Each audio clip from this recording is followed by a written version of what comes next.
Isang pinagpalang hapon po sa ating lahat. Amen. Ang presensya ng Panginoon ay narito. Amen. Tayo lahat ay tumayo. At ang kaharian ng Panginoon ay narito. Amen.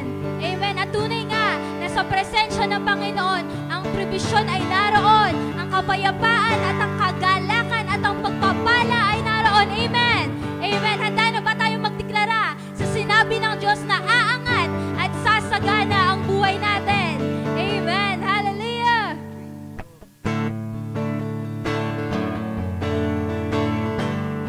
Thank you, Jesus.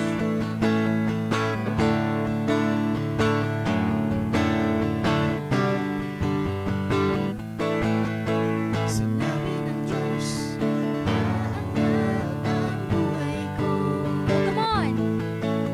Sinabi ng Diyos, sasagana ang buhay ko. Kaya't ako'y Kaya't ako'y magsasaya pagkat ang sinabi ng Diyos ay sinabi niya. Kaya di ko bibitawan ang lahat ng pangako niya. o sinabi ng Diyos. Sinabi ng Diyos na aangat ang buhay ko. Come on, church. Sinabi ng Diyos, sasagana ang buhay ko. Kaya ako'y magsasaya pagkat ang sinabi ng Diyos ay sinabi niya. Kaya di ko bibitawan ang lahat ng pangako niya. Come on, church. Lumalagas ang pagpapala at aking nararanasan. Di ako magtataka kung ba't sa'kin napupunta.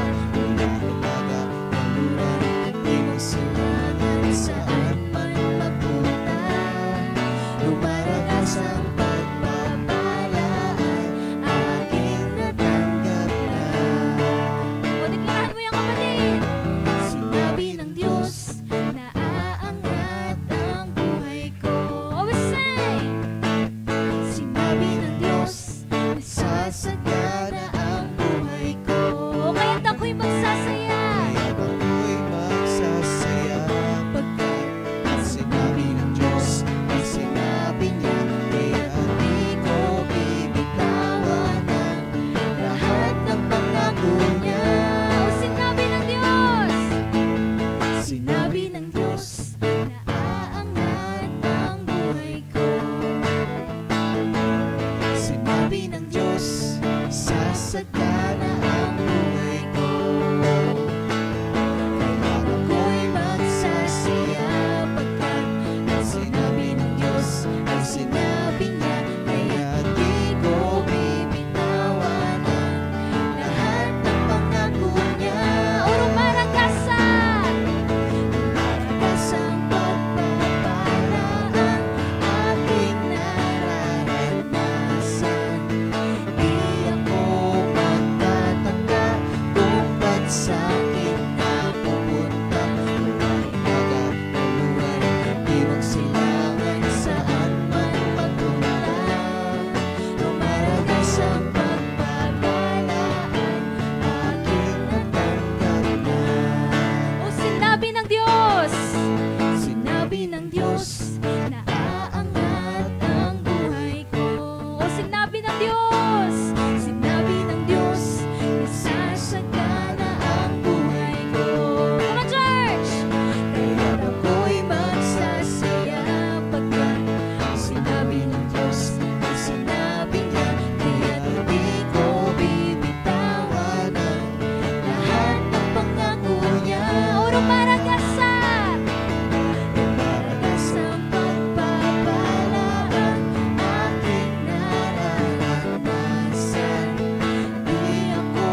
ang pagpapalaan, lumaragas ang pagpapalaan, lumaragas ang pagpapalaan, aking natanggap na.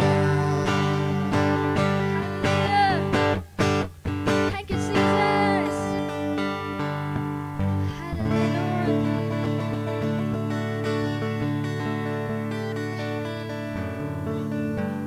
Hallelujah. O purihin ka, Panginoon.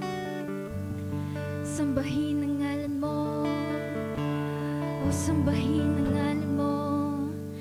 Come on, church. Hallelujah.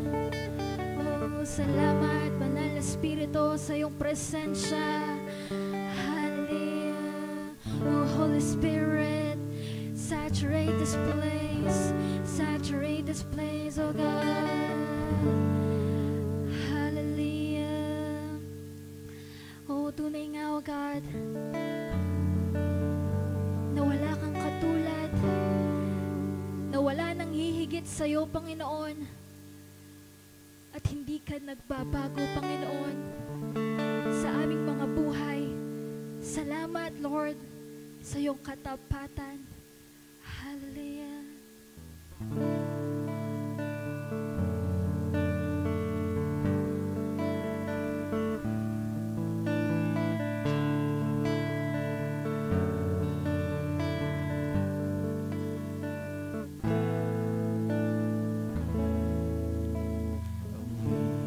Awitin ko man lahat ng awit sa mundo, di kayang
sing, wala kang katulad.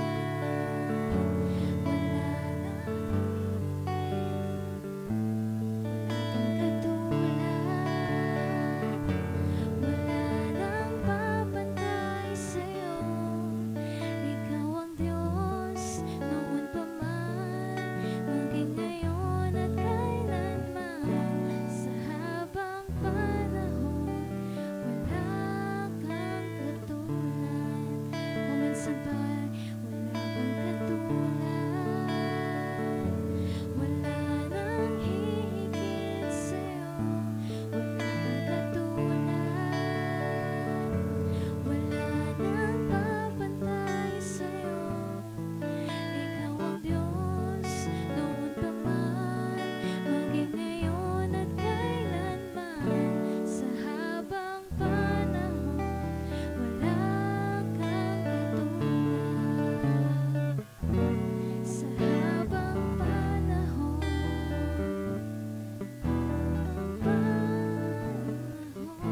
sa habang panahon, wala kang katulad.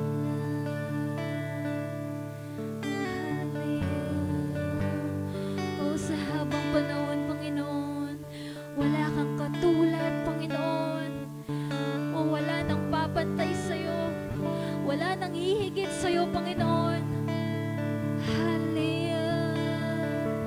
Oh, praise the name. We glorify your name, O God. O salamat sa iyong kabutihan, sa iyong katapatan, Panginoon. Hallelujah. Lord God, we thank you, Lord. Sa hapon na to, Panginoon, ipinagkaloob mo, Panginoon, sa buhay ng mga anak mo, Lord God, na naririto, Panginoon. Lord, maging sa online, salamat sa kanilang buhay. Lord God, patuloy naming itinataas, Lord, ang aming midweek service, Panginoon. Lord, patuloy kang kumilos, Panginoon. Patuloy kang maghari, Panginoon, sa aming mga buhay. In the name of Jesus. At sa oras na to, Lord God, ipinagkakatiwala po namin, Lord, ang lahat ng ito, Lord. Let your will be done. Gawin mo ang nais mo, God. Hindi ka namin nahadlangan. And Lord God, sa oras na to, kinakansela na namin, Lord, ang gawa ng kaaway, Panginoon. In the name of Jesus. Patuloy, Lord, maraming salamat, Panginoon, sa iyong pagkilos. Salamat sa iyong presensya. Patuloy naming ibabalik sa iyo ang pinakamataas na papuri at pagsamba sa pangalan ni Jesus. Amen and amen.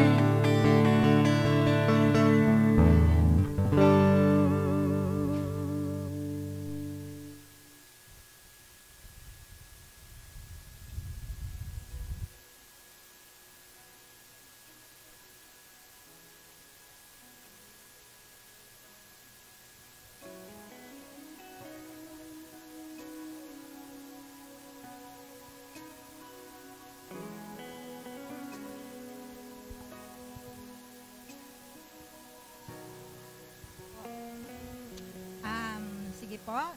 Bago po natin ipanalangin ang ating mga kaloob, ako po ay may i-share sa inyo about giving, no?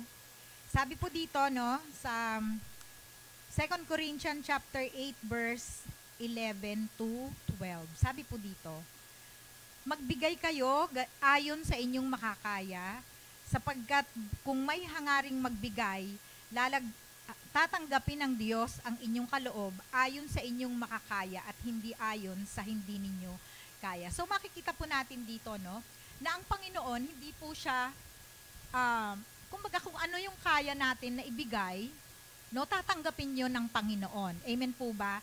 Dito nakasalalay yung ating mga puso. Sabi nga ganon, magbigay kayo ayon sa inyong sariling pasya, no, maluwag sa dibdib at hindi napipilitan lamang.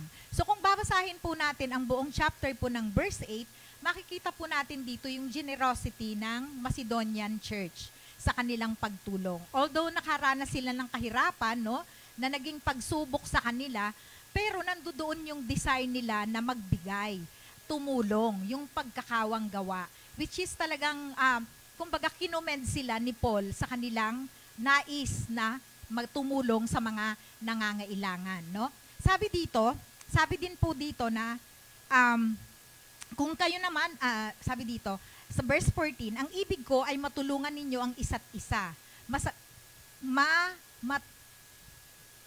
Masagana kayo ngayon, marapat lamang na tulungan ninyo ang mga nangangailangan.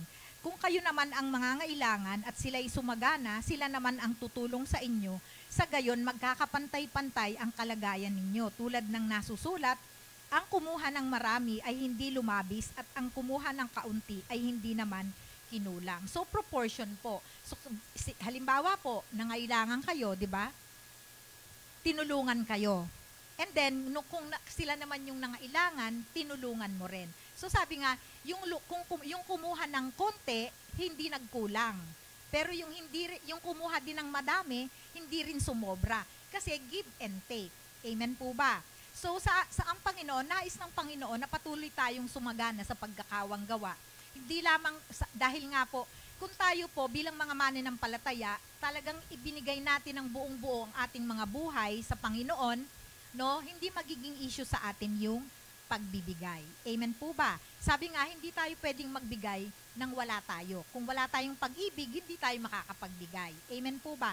So dapat lahat ng ginagawa natin is yun ang bunga ng pag-ibig. Amen po ba? So atin pong ipanalangin ang ating mga kaloob. Hallelujah. Lord, maraming salamat po sa mga biyaya na patuloy mo pong ibinubuo sa amin, Panginoon. Salamat, Panginoon, maging sa lahat ng aspeto ng aming mga buhay. Tunay, Lord, na nararanasan namin ang iyong masaganang pagpapala.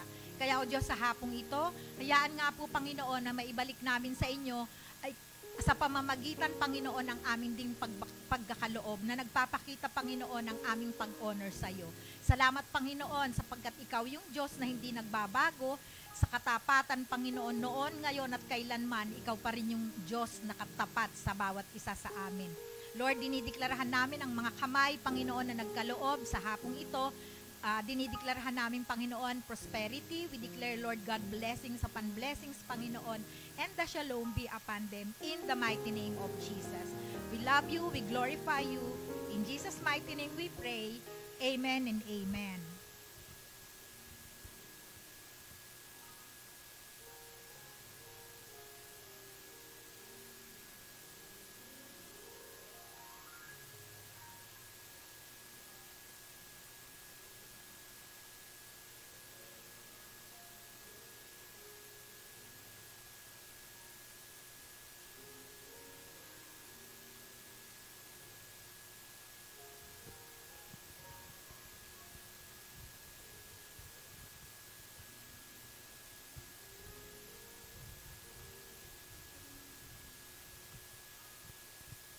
Isang magandang hapon po sa bawat isa, ganun din po yung mga nasa online.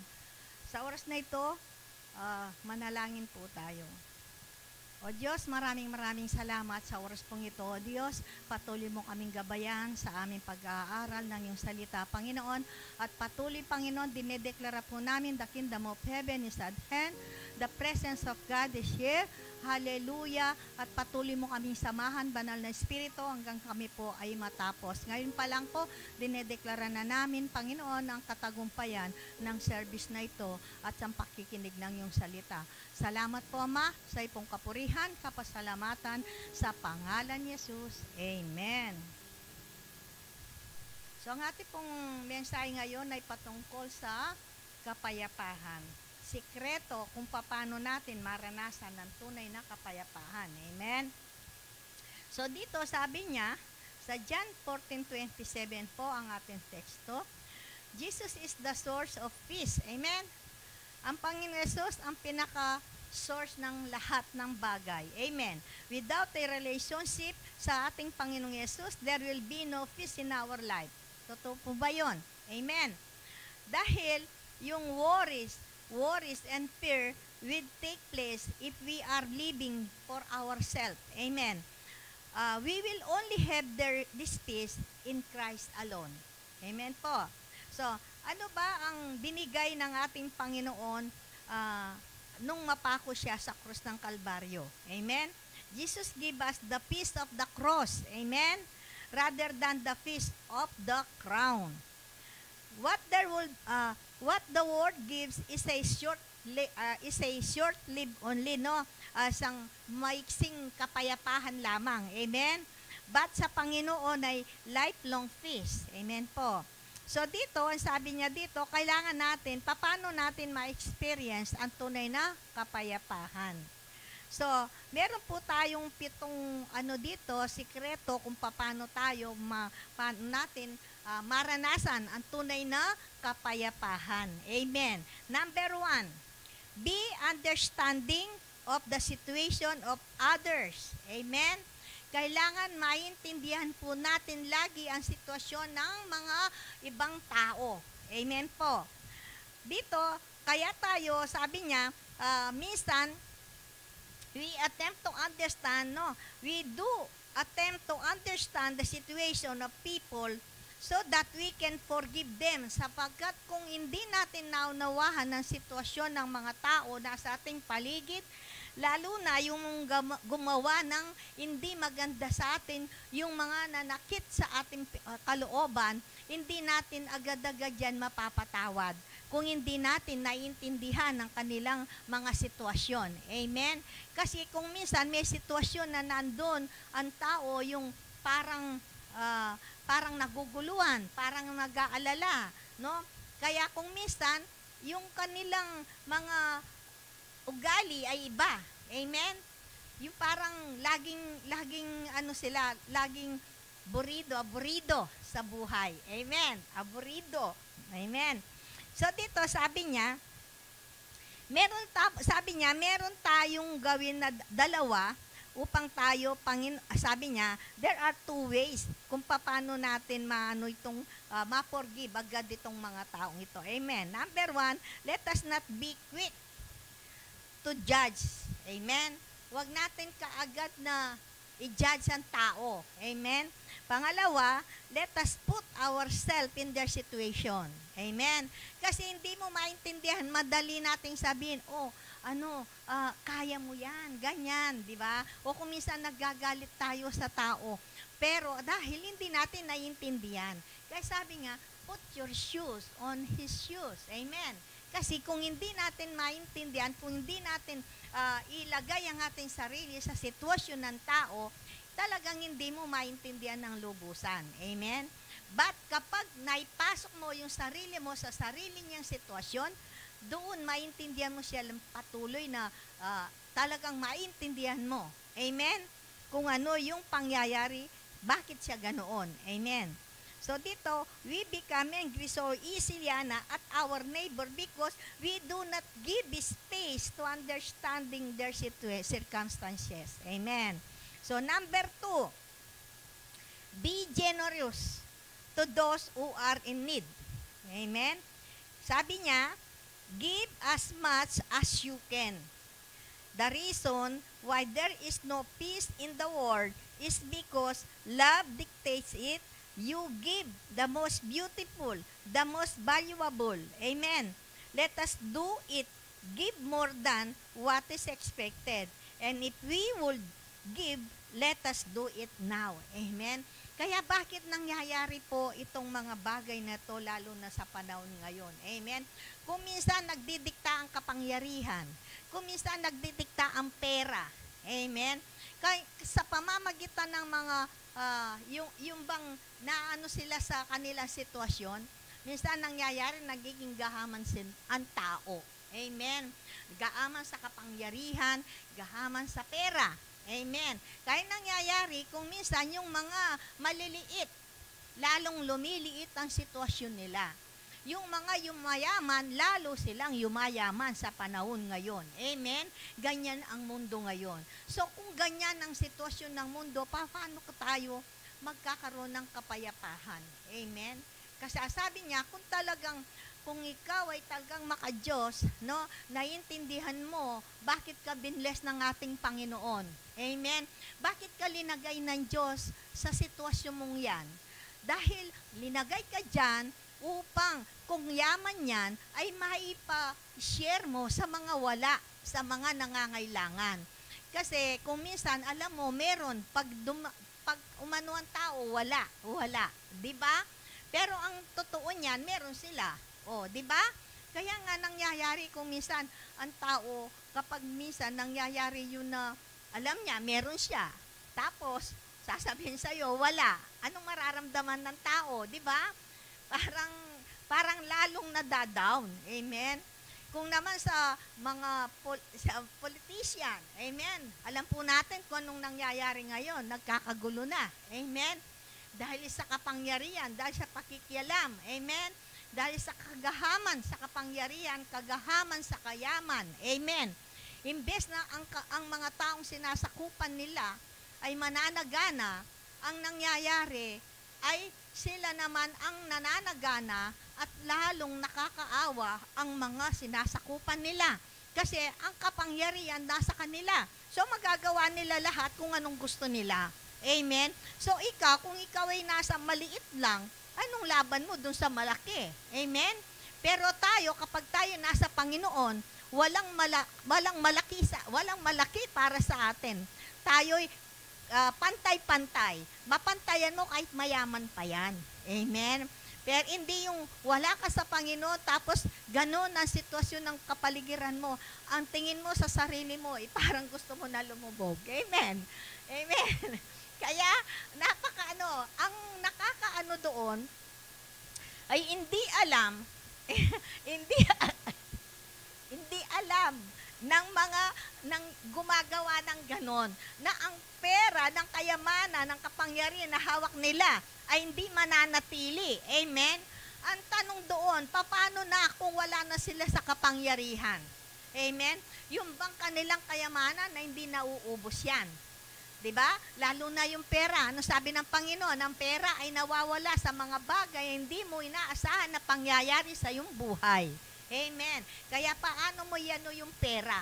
Amen. Hindi ka mabibigyan ng, sabi nga ng iba, kung walang pera, hindi masaya. Mali. Sabi ko, mali. Kasi, kahit wala kang pera, kapag ang Diyos ang nasa iyo, marami kang pera.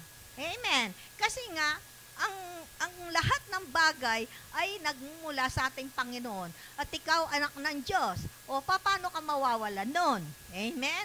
Kaya anuman na sitwasyon nating mga anak ng Diyos, never nating tingnan ang ating sarili na nakakaawa, na walang-wala. Amen? Kahit tayo pinakasimpleng buhay dito sa mundo, ang dapat nating isipin, tayo ay mayaman. Amen? Tayo ay kamana sa lahat ng bagay na nasa mundo. Amen po. So kapag tayo bilang anak ng Diyos at mayroon tayo, ano pong gagawin natin? Kailangan po i-bless natin yung mga wala. Amen? Kasi yun po ang purpose bakit tayo ay pinagkalooban ng pagpapala ng ating Panginoon. Hindi upang sarilinin natin. Amen? Kundi para sa kanyang kaharian. Amen po. So number 3, be with the people you love. Amen? Sabi dito, spend time with your loved one. Time, not money. Amen? Is the most important investment in any relationship. Amen po. Kasi sabi nga, kung minsan, kagaya limbawa, yung mga naka-OFW na mga nanay. Amen? Kasi ako noon, naranasan ko, naririnig ko, no? Kung gaano kasakit sa isang ina. Amen? Yung kakulangan ng time mo sa pamilya mo, pero pinasasagana mo sila sa pera. Amen? Ang kulang doon, yung time mo. Amen? Kaya kung minsan, yung mga maraming OFW, iiwanan ng kanilang mga anak, maliit pa. Kung minsan, 1 year, ganyan. Tapos uuwi yan after 2 years. Makikilala pa ba siya? Hindi. Ang unang nararamdaman ng ina ay masakit. Siyempre, di ba? Kasi kulang ang time mo, yung tao nasa kasama ng bata, yun ang makikilala. Meron namang mga malalaki, alam mo sabi nila, Ma, hindi ko kailangan ng pera mo. Hindi ko kailangan ng masaganang buhay. Ang gusto ko, kasama ka. Sabi nila, doon, napakasakit yun, no? Kasi, yung mga kasama ko, yung mga kaklase ko, merong ina. Ako, wala. Yun. Napakasakit po. Sa totoo lang, napakasakit talaga yung magkukulang ka ng time sa yung mga anak. Ako, naranasan ko rin yan, no? Yung consequences ba? ng kahit sa isip mo, yung gagawin mo ay para sa kanila. Amen? Pero yung consequences nung ginawa mong paglayo sa kanila ay napakagrabe. Amen? Amen? Kaya nga, sabi nga, ang time ay napaka-importanteng investment sa relationship. Amen? Kasi, kahit wala kayong maraming pera, basta't lagi kayong magkasama, habang nagmamature ang yung relationship, habang nagmamature ang mga anak mo, nandun yung pagmamahal. Amen? Nandun yung investment mo. Kesa doon sa padalang pera, bigyan ng pera. Pag wala ng pera, anong mangyayari? Wala na rin yun. Amen? At saka ngigit pa, sa'yo ang ginagawa mo, ang sa isip mo, ay mapagbigyan ng iyong mga anak. Amen? Pero hindi mo alam, yung palang paglayo mo ay lumalayo na rin. Amen? Pero meron pa naman na mga bata na ang kalangkay isipan ay naiintindihan nila kung anong ginawa ng magbulang. Amen? Kaya, sabi ko nga, everything has a purpose. Amen? Meron pang, may pangyayari din sa buhay ko, di ba? Pero, inano ko sa Panginoon at naintindihan ko, bakit? Di ba? Kasi kung hindi mo maintindihan yon, sabihin mo, nagsakripisyo ka, ganyan-ganyan, masasaktan ka talaga. Amen? Pero, sa kabila nung nasasaktan ka at alam mo, may pagkukulang ka, so, anong gagawin mo doon? I-accept mo at maging, i-humble yourself, di ba? Anuin mo sa kanila yung pangyayaring yon. Amen? So, napaka-mahal ng investment ng time. Kung minsan pa, ang magulang, may mga anak, may magulang sagana.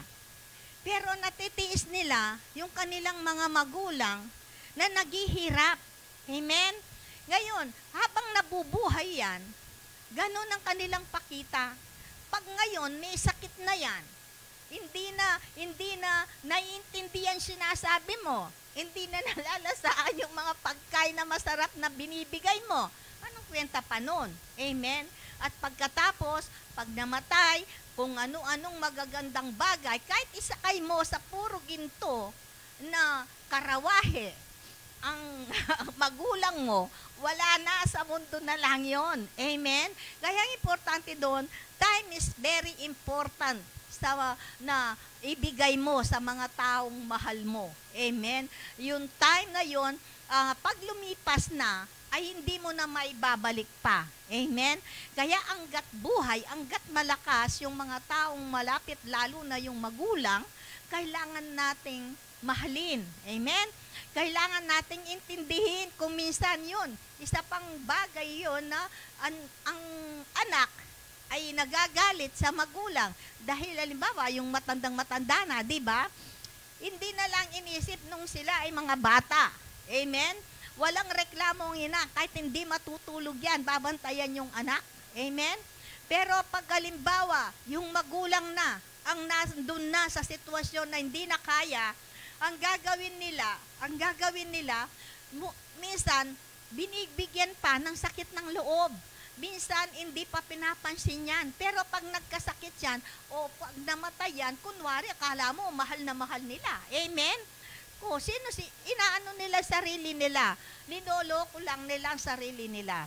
Kaya sabi dito, kung nais mong magkaroon ng kapayapahan na tunay sa buhay mo, maglahang ka ng oras sa iyong mga mahal sa buhay. Hindi yung kayamanan na pag-ipunan mo para sa kanila. Ang ipunin mo ay time. No?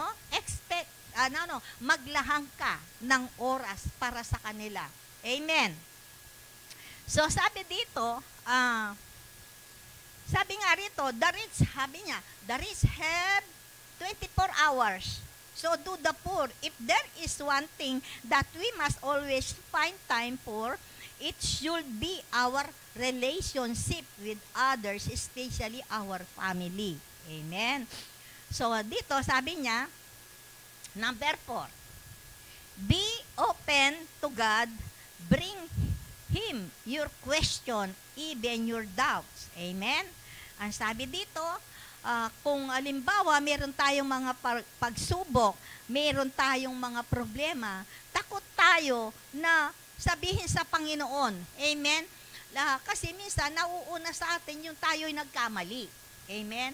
So, sasabihin, nagkamali ako, baka mamaya, hindi ako pansinin ng Panginoon. O kaya kung minsan, nagpipray yan, kaya hindi ako sinasagot kasi nagagalit ang Diyos sa akin. Never na iniwang ka ng ating Panginoon. Sabi nga sa Bible, di ba? Kahit ano pa ang ginawa mo sa ating Panginoon, never siyang iniiwanan ka. For sabi niya sa Hebrew 13:5, ang sabi niya, I will never leave you or never forsake you. So yan po ay totoo at tama yung sabi ng Panginoon. Sabi kasi, yung iba kasi dahil sa may nangyari, may nagawa sila, may nangyari sa kanila, ayun, ang iisipin nila, nagagalit ang Diyos. Amen? Pero hindi po, never po tayong iniwan ng ating Panginoon. Amen? Tandaan po natin, mahal na mahal tayo ng ating Diyos. Amen? Kaya, bilang anak niya, wag po tayong magkatubili na magtanong sa Kanya kung ano yung sa ating puso, yung doubt, yung nais nating malaman. Amen? At kung meron tayong dala-dala dyan, sabi nga ng Panginoon, lumapit kayo sa akin. Sabi niya, no? Kayong nabibigatan. Kung minsan ang tao nang dadalawang isip, kasi nga, nauuna ang kanyang sarili. Amen? Pero kapag alam mo na ikaw anak ng Diyos at alam mo sa sitwasyon mo wala kang magawa, walang magawa ang sarili mo, bakit hindi tayo lumapit sa Panginoon? Amen? Ang Diyos ay laging nakahandang pakinggan tayo. Ang Diyos ay laging may solusyon sa lahat ng ating mga problema. Amen? So dito sabi niya, asking, alimbawa sa mga bata, ano ang palatandaan na ang bata ay nag-grow na? Ang bata, kapag yan ay nag-grow na, mapagtanong, di ba? Laging ang daming tanong. Amen? Kapag ang bata, sabi nga, kapag ang bata ay gano'n na laging nagtatanong, ang ibig sabihin, nais niyang maintindihan ang mga bagay-bagay sa kanyang paligid. Amen? Ganon din tayo. Kailangan nating lumapit sa ating Panginoon. Huwag tayong magkatubili na lumapit sa ating Diyos at magtanong, di ba? Sabi na, seek, di ba? Maghanap, magtanong sa Kanya. At kung hindi pa tayo napapakinggan, kumatok ka, katukin mo yung pinto. Amen? Para pagbuksan ka. Ayun. Ang sabi nga rito, sabi, it means, ang bata kapag yun ay mapagtanong, it means they already want to understand things. Amen? God wants to be involved in all aspect of our life. Ang Diyos ay ang nais ng Diyos ay ma-involve siya sa lahat, sa pinakamaliit na bagay na nangyayari sa ating buhay. Amen? Ang nais ng Diyos ay pakialaman ka. Lalo na pag halimbawa, kagaya sa bata, di ba yung mga anak natin, misa kahit malaki na, gusto mo pang malaman kung anong nangyayari. Amen? Ganon din ang ating Panginoon. So, nais ng Diyos na pinagkakatiwala natin ang lahat-lahat sa Kanya, ating worries, ang ating takot, ang ating pag-alala, di ba? Kasi, alam ng Diyos, siya lamang makakapagbigay sa atin ng kalakasan. Kung tayo ay nangihina, nagugulumihan, ang Diyos lamang makakapagbigay ng kapayapaan sa ating buhay. Amen. Hindi yung kapag may problema ka na, mananahimik ka lang. Amen. Ngayon, pag hindi mo na kaya, babagsak ka, doon mo pa maalala, may Diyos. Amen? Kaya sabi nga, bilang anak ng Diyos, bilang Kristiyano, kailangan lagi nating maintindihan ang mga bagay-bagay patungkol sa ating Panginoon, patungkol sa ating sarili, kung ano ba yung doon. Kaya nga, kailangan magbasa tayo ng salita ng Diyos, ang Biblia. Napakahalaga ang Biblia sapagkat iyan ang salita ng Diyos. Amen. Siya ay Espiritu, hindi natin siya nakikita, hindi natin makausap ng personal na ganyan. Pero through the Bible, through His Word, nakakausap natin siya. Amen. At nasasagot tayo sa pamamagitan ng kanyang salita. Amen po. Sabi pa dito,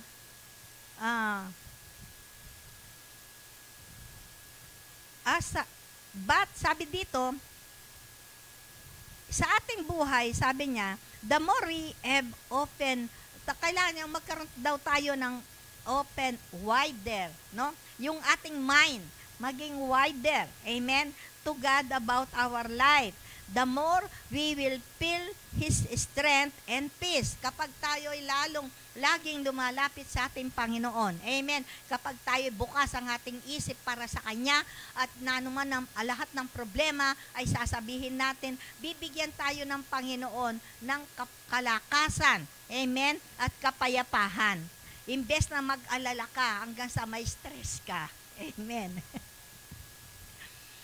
Everything that's happening in our life, God knows it, but we have to tell to Him our worries, our fear, or any trials that we are experiencing and entrust all to Him, for only in God's presence we can experience true peace and strength. As in Philippians 4:4 say, I can do all things in Christ who is strengthening me. Amen. So number 5, be attentive to your physical needs. Amen. Ito, marami itong sabi niya, be attentive to your physical needs. We should be responsible for our own well-being. Amen.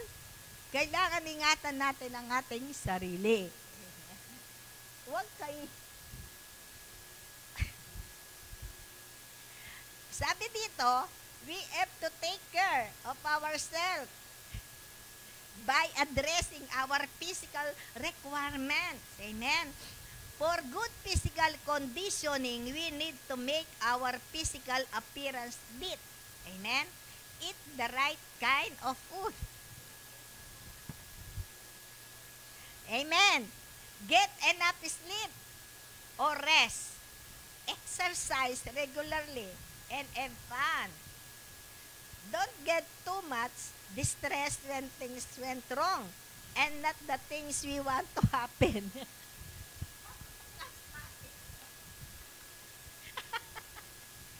Natira ako dito. Sabi niya, remember, health is wealth. We are considered rich if we have good health. Amen. Hallelujah. Kaya kailangan, huwag kayong matigas ang ulo sa pagbabawal sa pagkain. Amen. Huwag kainin ng bawal. Amen. Kung ito'y alam niyong nakakasama sa iyong kalusugan, huwag nating kainin. Amen. Amen. Kasi talaga po, habang ginagawa ko to, natatawa po ako. Kasi yung lahat ng bala tumatama sa akin. yun nga, kasi nga, may katigasan din ang ulo ko, lalo na kung gustong-gusto ko yung pagkain, yung buro, yung bagok, ay sarap, hallelujah. Kaya tinamahan ako talaga dito.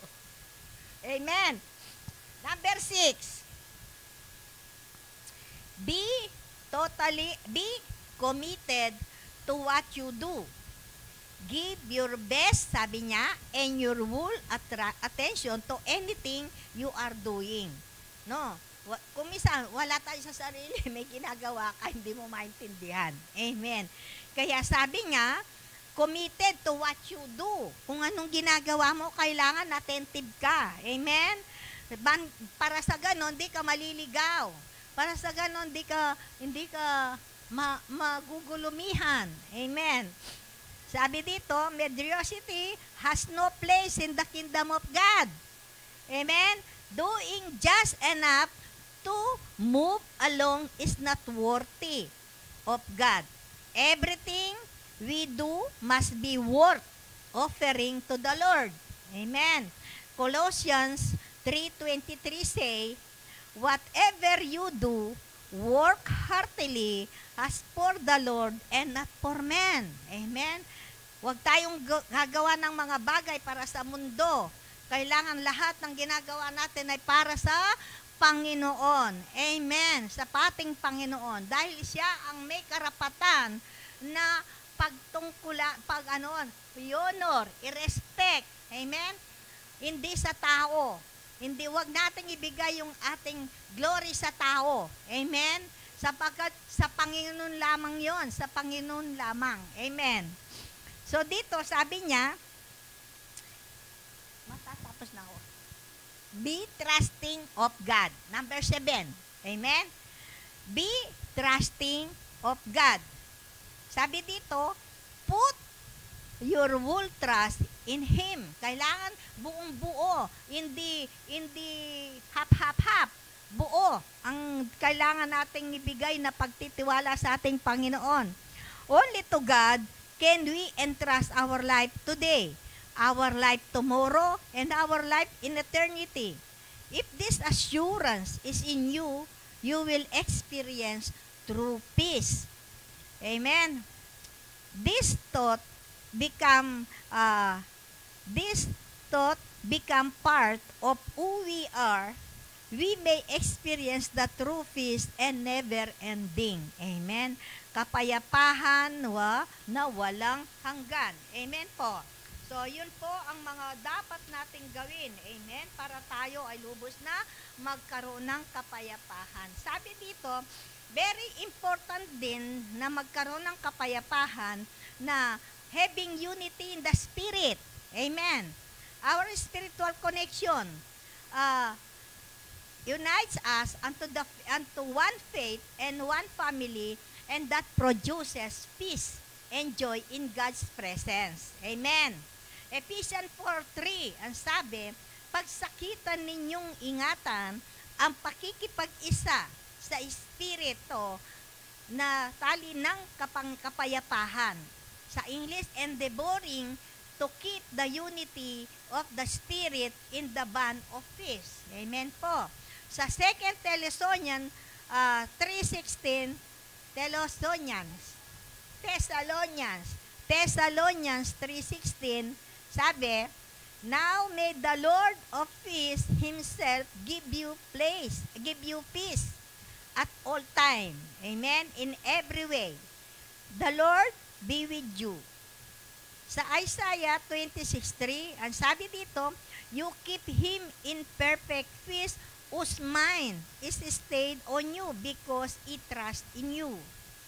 Sa Matthew 5:9 naman, ang sabi, blessed are the peacemaker, for they shall be called sons of God. Amen? So, conclusion na po tayo. As a children of God, no matters what happening in our life, kailan we must trust God and His promises. Amen. We must always remember our identity in God. Amen. That we are a child of God. We are the heirs of the King. Amen. So, anuman ang sitwasyon natin, kailangan natin maintindihan na ang Diyos, never tayong magkukulang. Never tayong papagkulangin ng Panginoon sapagkat mayaman ang ating Diyos. Amen. Just declare kung ano ang nais mong mangyari sa buhay mo, continue to declare. Amen. So dito sabi niya, in the presence of God is the only place where we can experience true peace. Ano ba yan? Totoo ba yun? Sabi niya, in the presence of God is the only place where we can experience true peace. So kahit ano pa ang pinagdadaanan, just remember the secret of peace. Amen? We must have understanding of the situation of others. Be generous to those who are in need. Be with the people you love. Be open to God. Bring to Him your question and doubt. Be committed to what you do. Be attentive to your physical health and be trusting of God. Amen. Then, that is the only way that we can experience the true peace. Amen. Amen. Meron po ba tayong natutunan? Amen. So ngayon, hindi na po tayo masyadong malulungkot. Amen.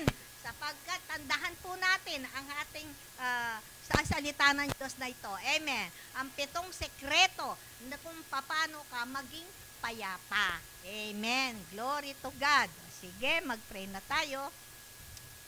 Amang banal, maraming salamat sa oras kong ito, O Diyos. Thank you for your glory. Thank you, Lord, for your love. Thank you for your promises, O God. You are so good, you are so great, O God. Lord, binigay mo ang lahat para sa amin upang kami magkaroon ng kapayapahan dito sa Mulupa, Panginoon. Maraming salamat sa kaalaman, maraming salamat, Panginoon, sa wisdom and knowledge ng iyong salita, Panginoon, na nagsisilbing kalakasan sa iyong mga anak dito sa lupa, Panginoon. At anuman po, Panginoon, ang aming nararanasan, alam namin nandiyan ka, never, hindi mo kami iniiwan, hindi mo kami pinababayahan. At anuman po ang aming pangangailangan, Lord, mayamang ka, kaya kami ay hindi magkukulang. Amen. Kami po ay mayaman sapagkat, Panginoon, ikaw ay mayaman at nagmemayari sa lahat. Kaya anuman po, Panginoon, ang aming kalagayan, ang aming nararanasan sa mundong ito, kami po ay nagpapasalamat sa iyo sapagkat ang lahat ng bagay na pinapayagan mong mangyari ay mayroong magandang plano. Amen po. Salamat po, Diyos, sa iyo pong kapurihan, kapasalamatan sa pangalan ni Jesus. Amen. Hallelujah. Thank you po.